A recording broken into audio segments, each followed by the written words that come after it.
Hello everyone. तो हम लोग आज करने जा रहे हैं क्लास 12th फिजिकल एजुकेशन का क्विक रिवीजन 5 मिनट के अंदर। तो जल्दी से हम लोग स्टार्ट करते हैं। तो चैप्टर फर्स्ट जो कि हमारा है प्लानिंग इन स्पोर्ट्स। तो इसमें हम लोग जानते हैं कि प्लानिंग क्या होती है, उसके ऑब्जेक्टिव्स क्या होते हैं, उन सब बेसिक चीज़ों के बारे में हम लोग आज बात नहीं करेंगे।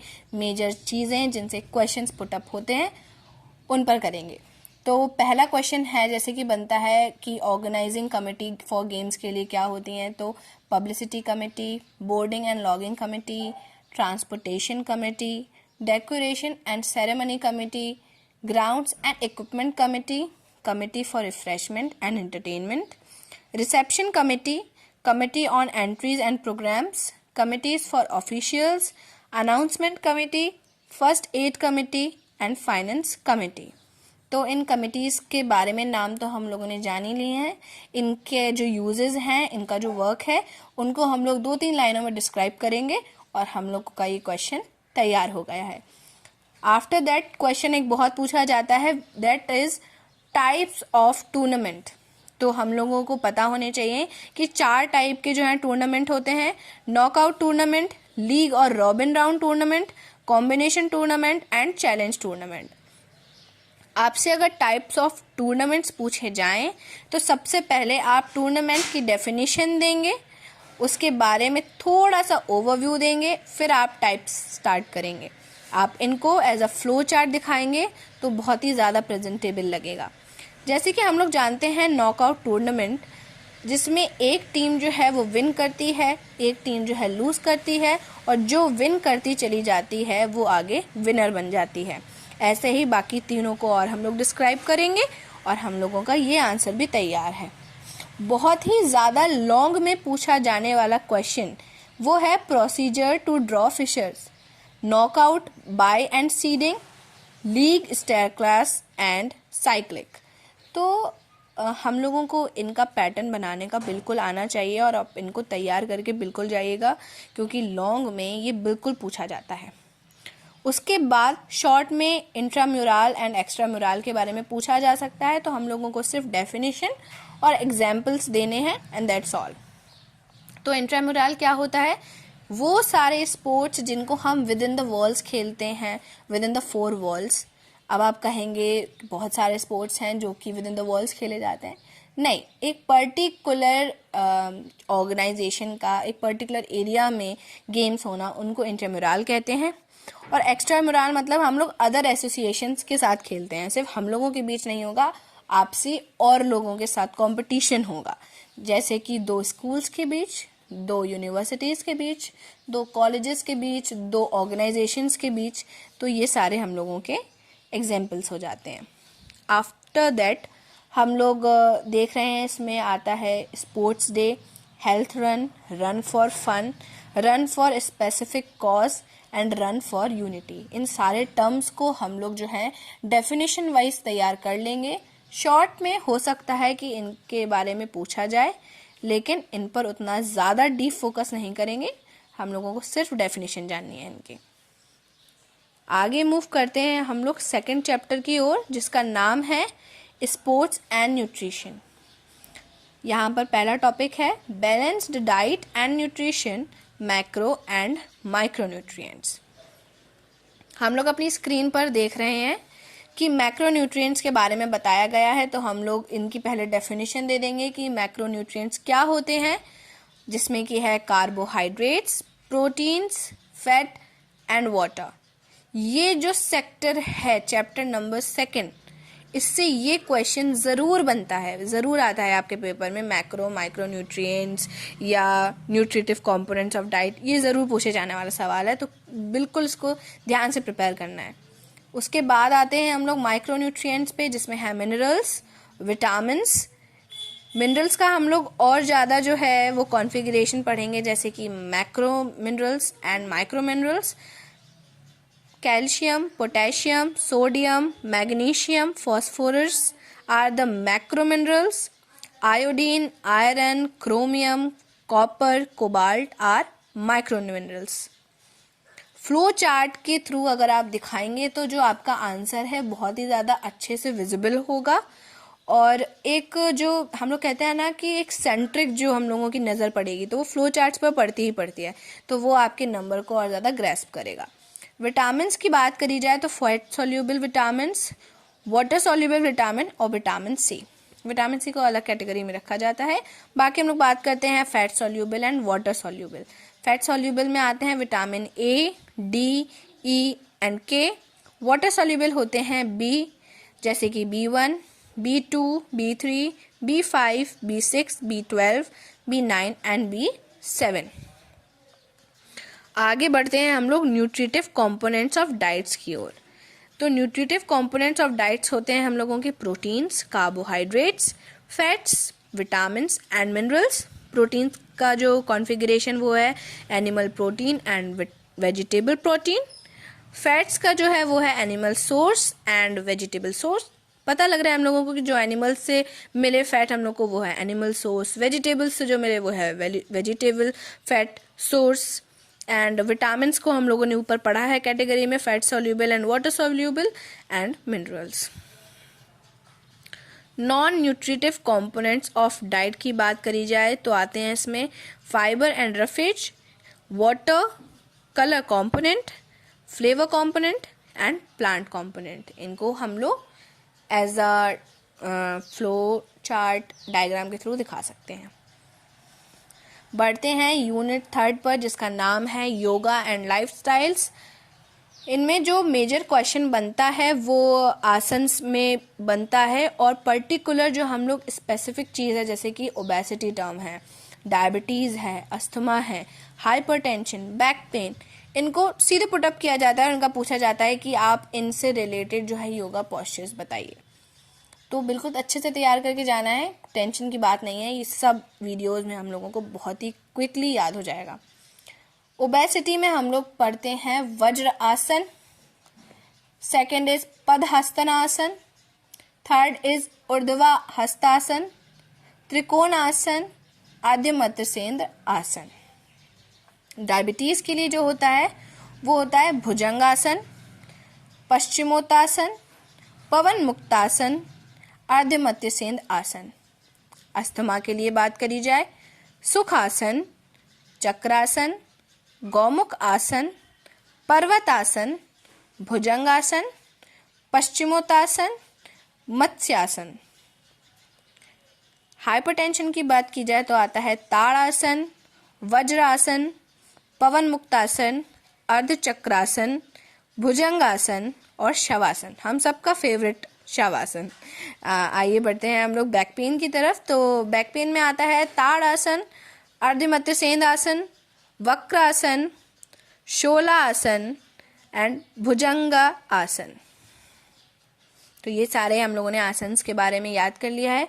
आपको इनका पोस्चर्स और इनको करने का तरीका पता होगा, उनको अपने शब्दों में बताइएगा, बहुत ही रियल लगेगा और अच्छा प्रेजेंटेशन लगेगा।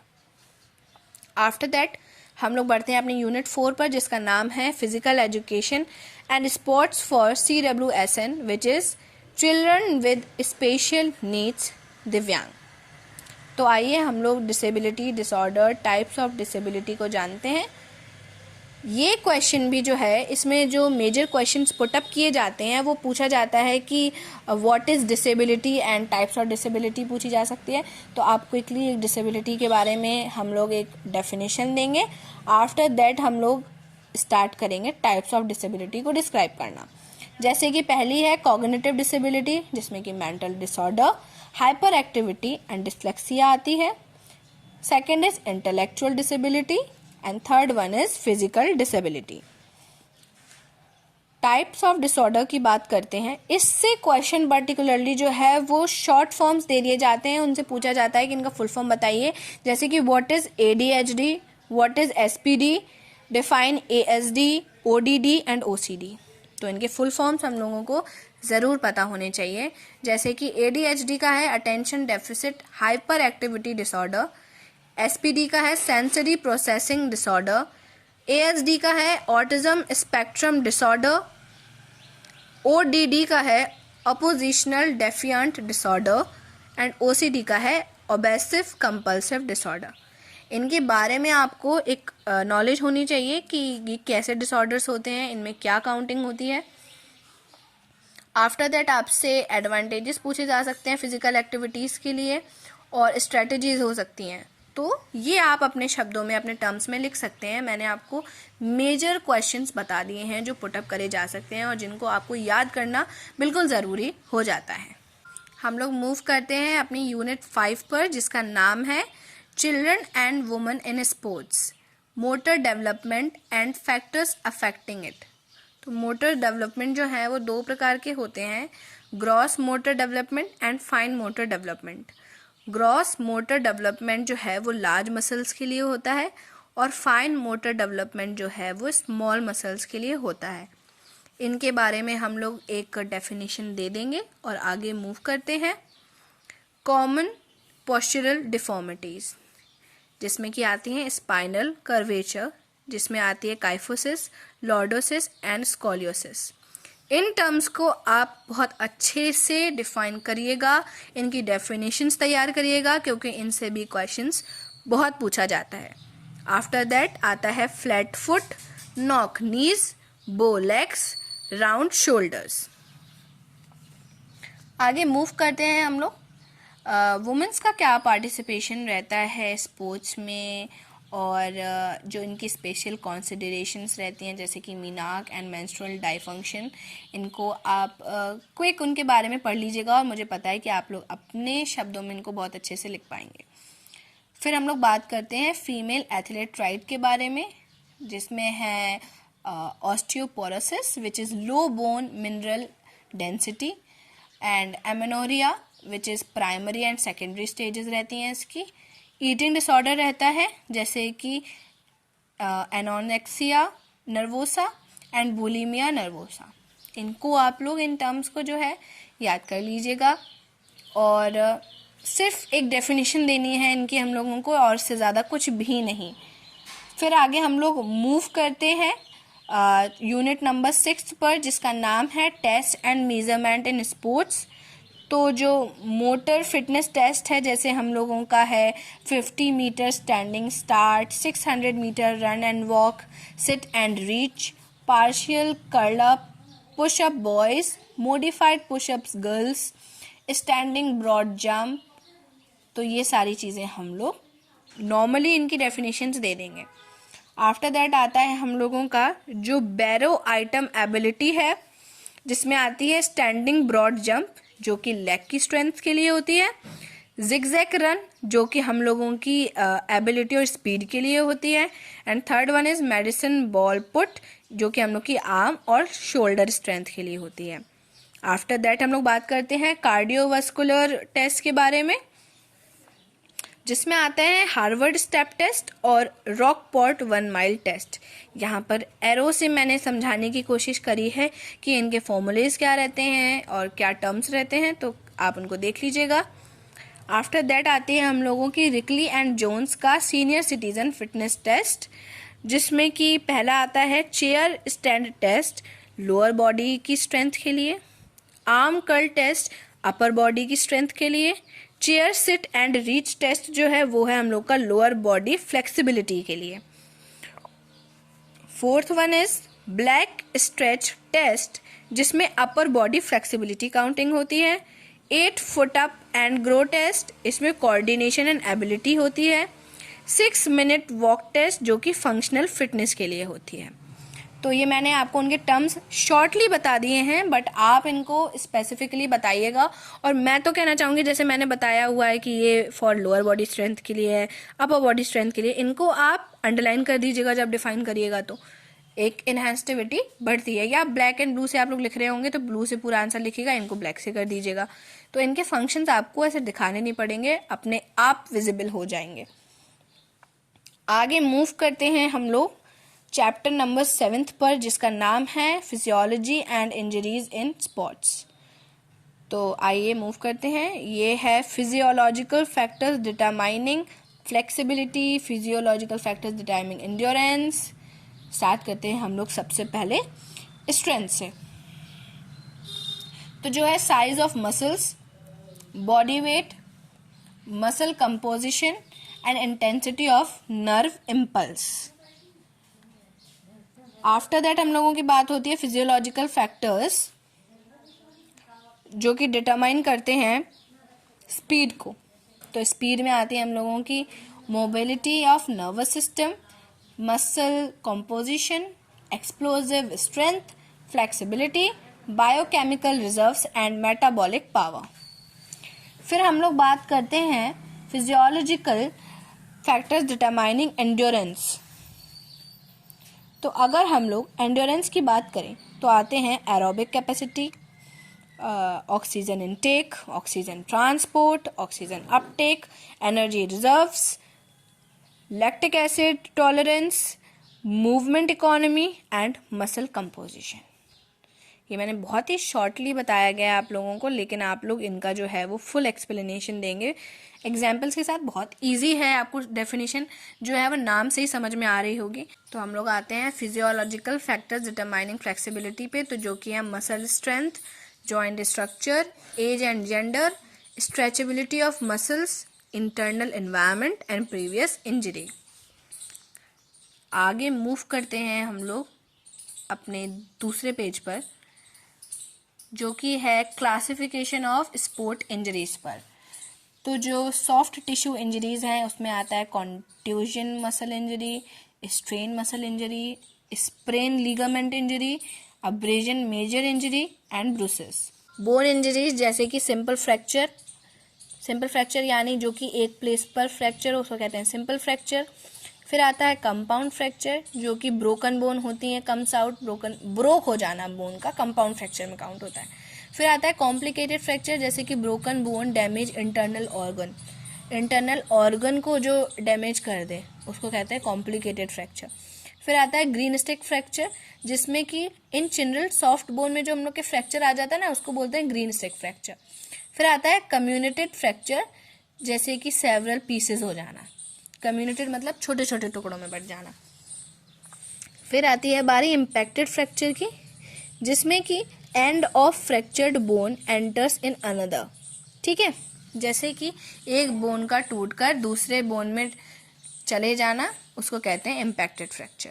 फिर आती है बारी जॉइंट इंजरीज की, जैसे कि lower jaw, shoulder joint, hip joint, wrist, ये सारी जो इंजरीज होती हैं उनको कहते हैं जॉइंट इंजरीज. फिर आती है बारी management of soft tissue injuries की, जिसमें है abrasion skin injury, contusion muscle injury, laceration irregular cut और इंसिजन, स्प्रेन लीगामेंट इंजरी जिसमें कि प्राइस और माइस आता है, और फिर आता है स्ट्रेन प्राइस. फ्रैक्चर्स की बात करी जाए तो पहला आता है स्ट्रेस फ्रैक्चर्स जैसे कि क्रैक बोन में आ जाना. फिर आता है ग्रीन स्टिक फ्रैक्चर, कम्युनिटेड फ्रैक्चर, कम्युनिटेड के बारे में हम लोगों ने ऊपर बात करी थी जैसे कि सेवरल पीसेस में उसका डिवाइड हो जाना.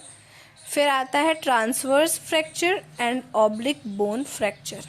पिछले चैप्टर में हम लोगों ने जो बात करी थी फिटनेस इंडेक्स स्कोर की लॉन्ग टर्म के लिए और शॉर्ट टर्म के लिए, उनका यहाँ पर जो है फॉर्मूलेज दिए हुए हैं. शॉर्ट में आप इनको जाकर देख सकते हैं और वहाँ पर अपने टेस्ट में अच्छे से नोट कर सकते हैं. यहाँ पर प्राइस और माइस की बात हुई थी, तो प्राइस का मतलब है protection, rest, ice, compression and elevation. MICE का मतलब है mobilisation, ice, compression and elevation. चलिए आइए आगे बढ़ते हैं हम लोग अपने दूसरे चैप्टर की ओर जिसका नाम है biomechanics and sports, which is meaning and importance of biomechanics in sports, types of movement, flexion, extension, abduction and adduction, Newton's law of motion and their application in sport, friction and sports के बारे में. तो आइए हम लोग जानते हैं. जैसे कि प्लेन्स दिए हुए हैं, इसमें टाइप्स ऑफ प्लेन्स, सैगिटल और मेडियल प्लेन, फ्रंटल और कोरोनल प्लेन, ट्रांसवर्स और हॉरिजॉन्टल प्लेन. फिर टाइप्स ऑफ रोटेशन की अगर बात करी जाए तो वो आती है sagittal axis, frontal axis and vertical axis. Types of movement की बात करी जाए तो पहला आता है हम लोग का ग्लाइडिंग मूवमेंट्स, दूसरा आता है एंगुलर मूवमेंट. एंगुलर मूवमेंट के अंदर आते हैं फ्लेक्शन जो कि स्मॉल एंगल जो मूवमेंट्स होते हैं, एक्सटेंशन जो कि लार्ज एंगल मूवमेंट्स होते हैं, एबडक्शन जो है वो अवे फ्रॉम मिड लाइन होता है एंड एडक्शन जो है वो टुवर्ड द मिड लाइन होता है। उसके बाद अगर हम लोग बात करते हैं तो वो होता है सर्कमडक्शन। तो mid line between the head and bone and articular cavity, ठीक है। फिर बात होती है रोटेशन की और अदर मूवमेंट्स की। अदर मूवमेंट्स में जैसे कि hyper extension, dorsiflexion, plantar flexion, inversion, protection, retraction, elevation, depression, supination, pronation, eversion, ये आप जानते हैं, इनको बहुत डीप नहीं पढ़ना है, इन सबको भी नहीं पढ़ना है, आप मेजर टर्म्स को भी कर लेंगे तो हो जाएगा। फिर बारी आती है न्यूटन लॉ ऑफ मोशन की, जो कि है law of inertia, law of acceleration, law of reaction, जिसमें क्या आती है swimming, walking, shooting, dribbling in basketball and high jump. फिर आती है बारी टाइप्स ऑफ फ्रिक्शन में। तो पहले हम लोग फ्रिक्शन के बारे में ओवरव्यू करेंगे कि फ्रिक्शन क्या होता है, फिर मूव करेंगे टाइप्स ऑफ फ्रिक्शन पे, जैसे कि static friction, actual motion not start, जिसमें एक्चुअल मोशन जो है वो स्टार्ट नहीं होता है। फिर आता है डायनेमिक फ्रिक्शन, जिसमें कि जो हम लोग कहते हैं ना कि एक्शन मोशन अकर्स, मेन जो एक्शन होता है वो इसमें अकर होता है, जिसको दो पार्ट में डिवाइड किया गया है, स्लाइडिंग फ्रिक्शन और रोलिंग फ्रिक्शन, ठीक है जी। इसके बाद हम लोग मूव करते हैं नेक्स्ट चैप्टर की ओर, जिसका नाम है साइकोलॉजी एंड स्पोर्ट्स।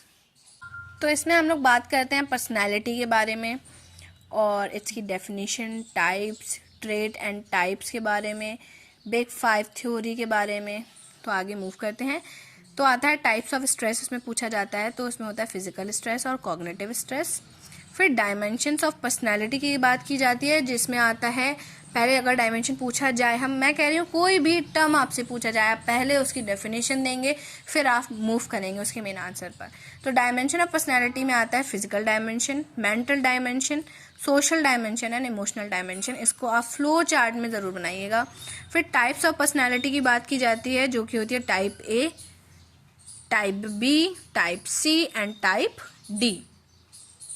क्या होती है टाइप ए में? Competitive personality. टाइप बी होती है पेशेंट लोग जो होते हैं, मतलब एकदम पेशेंट, कोई बात नहीं, हो जाएगा काम, इजीली हो जाएगा। टाइप सी की पर्सनैलिटी जो होती है वो प्लीजिंग एंड लेथार्जिक होती है, और टाइप डी की जो होती है वो फियर वाली पर्सनैलिटी होती है। Classification of personality of individuals, तो एंडोमॉर्फ, मीजोमॉर्फ एंड एक्टोमॉर्फ। मैं जानती हूँ कि आपको इनके बारे में पता होगा, आप इनकी सिर्फ डेफिनेशंस दे देंगे और काम आपका हो जाएगा। जंक्स के क्लासिफिकेशन के बारे में बात की जाए तो वो होता है इंट्रोवर्ट, एक्सट्रोवर्ट एंड एम्बिवर्ट, ठीक है जी। इंट्रोवर्ट को तो आप सभी जानते होंगे, शाइनेस होती है उसके अंदर, बात ना कर पाना, और एक्सट्रोवर्ट जो होते हैं वो फ्रेंडली होते हैं, सबसे बात कर लेते हैं, और एम्बिवर्ट्स को भी आप जानते ही होंगे। फिर आगे मूव करते हैं बिग 5 पर्सनैलिटी टेस्ट के बारे में, जिसमें है openness, consciousness, extroversion, agreeableness and neuroticism, ठीक है। कॉन्शियसनेस के बारे में आप लोग जानते होंगे, जिसको चेतना कहते हैं हम लोग, और एक्सट्रोवर्जन का मतलब होता है सेंटर ऑफ अटेंशन, और न्यूरोटिज्म का मतलब होता है डिप्रेस्ड। आगे बात करी जाए मोटिवेशन की, तो वो होता है इंट्रिंसिक और एक्सट्रिंसिक। इंट्रिंसिक और एक्सट्रिंसिक से हम लोग समझ रहे हैं जो अंदर से आए और जो बाहर से मिले। फिर आती है बारी types of aggression in sports के बारे में, तो हॉस्टाइल एग्रेशन, इंस्ट्रूमेंटल एग्रेशन और असर्टिव बिहेवियर। फिर हम लोग मूव करते हैं अपने chapter number 10 which is the last chapter. Finally kudos की हम लोग लास्ट चैप्टर तक आ गए हैं। तो हम लोग इसमें बात करते हैं स्ट्रेंथ की। स्ट्रेंथ को आप लोग जानते ही होंगे, इसको अपनी डेफिनेशन में बताएंगे आप लोग। टाइप्स ऑफ स्ट्रेंथ की बात कर लेते हैं। डायनामिक स्ट्रेंथ, जिसमें आती है मैक्सिमम, एक्सप्लोजिव और स्ट्रेंथ एंड्योरेंस। फिर आता है static strength. Method of improving strength, तो पहला तो मेथड है आइसोमेट्रिक एक्सरसाइज, जो कि विजिबल नहीं होती है, not visible. Isotonic exercise, these are visible. And isokinetic exercise, जो कि मशीन्स के द्वारा की जाती है। फिर आती है बारी टाइप्स ऑफ एंड्योरेंस की। तो पहले एंड्योरेंस हम लोग को पता होना चाहिए कि क्या होता है। फिर हम लोग बात करते हैं टाइप्स ऑफ एंड्योरेंस के बारे में। According to nature of activity, basic endurance, general endurance and specific endurance. According to duration of activity, speed endurance, short term endurance, middle term endurance and long term endurance. फिर method की बात करी जाए develop करने के लिए तो continuous training method, internal training method and fartlek training method. ठीक है, आगे बात कर ली जाए अगर हम लोगों की तो टाइप्स ऑफ स्पीड के बारे में आ जाते हैं। तो स्पीड की हम लोग प्रॉपर एक डेफिनेशन देंगे, उसके बाद हम लोग उसके टाइप्स बताएंगे, जैसे कि रिएक्शन एबिलिटी जिसमें आता है सिंपल रिएक्शन और complex reaction, acceleration ability, movement speed, locomotor ability and speed endurance. फिर बात करी जाए टाइप्स ऑफ फ्लेक्सिबिलिटी के बारे में, तो फ्लेक्सिबिलिटी के बारे में एक क्विक डेफिनेशन।